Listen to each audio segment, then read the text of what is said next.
Belarus में, ये देखिए बिग वॉल के जरिए आपके सामने सारी इंफॉर्मेशन। बेलारूस में रूस की एटमी तैनाती पर यूएस की नींद उड़ी हुई है। यूएस किस तरह से इससे काफी घबराया हुआ है आप समझिए। अमेरिका को छोटे न्यूक्लियर वेपन इस्तेमाल करने की आशंका, यानी कि जो टैक्टिकल न्यूक्लियर वेपन जिसका बार बार जिक्र होता है। बेलारूस में एटमी तैनाती के बाद बेहद ही गंभीर नतीजों की आशंका जो बाइडेन को सता रही है। अब तीन बड़े सवाल क्या है ये देखिए। पहला सवाल, क्या वॉर में एटमी खतरा अब तक के शिखर पर पहुंच गया है, यानी जो खतरा था वो सच्चाई में तब्दील हो सकता है। एक सवाल ये भी है, क्या जंग लंबी खिंचने की वजह से पुतिन एटमी अटैक के मूड में आ चुके हैं, इसलिए अब वो बेलारूस में न्यूक्लियर वेपन की तैनाती का फैसला कर चुके हैं? क्या अब पश्चिम के साथ सीधा टकराव चाहते हैं पुतिन? ये तीन बड़े सवाल हैं जिसको लेकर जो बाइडेन की चिंता काफी ज्यादा बढ़ गई है। Naval captain Shyam Kumar sir, मेरा सवाल आपसे है, जो बाइडेन की ये जो चिंता है वो कितनी वाजिब है? फ्रीडम ऐप से सीखकर आप मधुमक्खी का पालन करते हैं क्या? अगर ऐसा है तो आप अपने शहद को 1 करोड़ फ्रीडम ऐप के जो ग्राहक हैं उन्हें बिना किसी खर्चे के आप उसे बेच सकते हैं। क्या वाकई में आपको लग रहा है, क्योंकि वो पुतिन जिन्हें प्रेडिक्ट करना बहुत ही नामुमकिन है, उनके वो अब कभी भी अगर हालात इतने खराब हुए तो न्यूक्लियर वेपन का भी इस्तेमाल कर सकते हैं? न्यूक्लियर वेपन का इस्तेमाल, जैसा हमारे को पैनलिस्ट ने अभी कहा, थोड़ी दूर की बात है।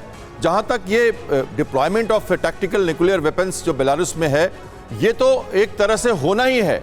ये तो तब हुआ था जब बेलारूस ने 4 दिन के युद्ध के बाद ये कहा था कि उनके Su-25 एयरक्राफ्ट जो है वो न्यूक्लियर कैपेबिलिटी के लिए तैयार है और रशिया उन्हें यूज कर सकता है। तो ये तो फरवरी 22 की बात है। उसके बाद से तो बहुत दूर तक पानी बह चुका है। तो ये पोलैंड और नाटो के लोग और नाटो की संख्या जो जमावड़ा बन रहा है बेलारूस के बॉर्डर पे, और उनका क्लिनिग्राद वहां पे एक नेवल बेस है बहुत बड़ा। लेकिन ये इस वक्त पूरी दुनिया की चिंता है कि ये जंग कहीं परमाणु युद्ध में तब्दील तो नहीं हो जाएगी। तैनाती तो दोनों तरफ से हो चुकी है, हम देख रहे हैं, लेकिन इस्तेमाल भी होगा क्या?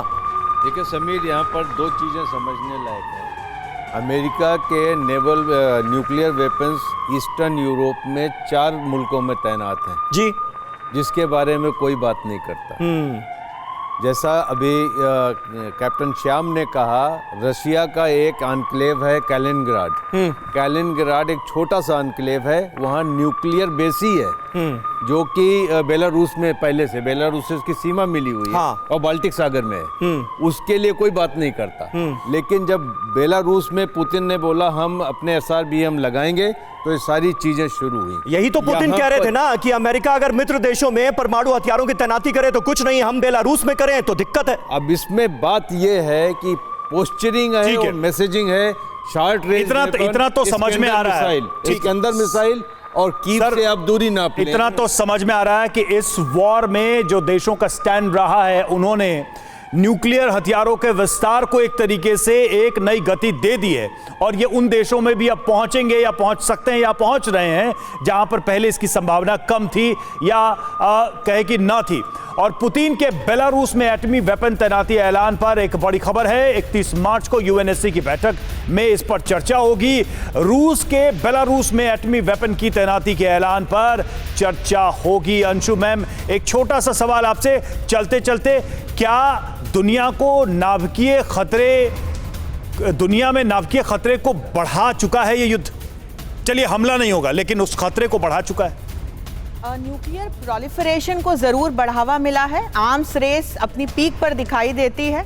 हम कहाँ तो कोऑपरेशन की और इंटरनेशनल इंस्टीट्यूशंस की बात करते थे, हम आज देख रहे हैं किस तरह से एक हथियारों की मंडी जो है, जिसमें कि अमेरिका जैसे बड़े देश आज छोटे छोटे देशों को नाटो का सदस्य बनाकर और महंगे से महंगे हथियार बेचने का एक काम शुरू कर चुके हैं। ठीक है, तो एक प्रोलिफरेशन और प्रोलिफरेशन दुनिया तो हम देख ही रहे हैं। जो विस्तार है वो तो बढ़ रहा है, और जो एक ड्रीम था दुनिया में निशस्त्रीकरण का, वो लगभग मरता हुआ नजर आ रहा है इस युद्ध के बाद से। बहुत बहुत शुक्रिया आप सभी का इस चर्चा में हमसे बातचीत करने के लिए, शामिल होने के लिए। फ्रीडम ऐप से सीखकर आप मधुमक्खी का पालन करते हैं क्या? अगर ऐसा है तो आप अपने शहद को 1 करोड़ फ्रीडम ऐप के जो ग्राहक हैं उन्हें बिना किसी खर्चे के आप उसे बेच सकते हैं।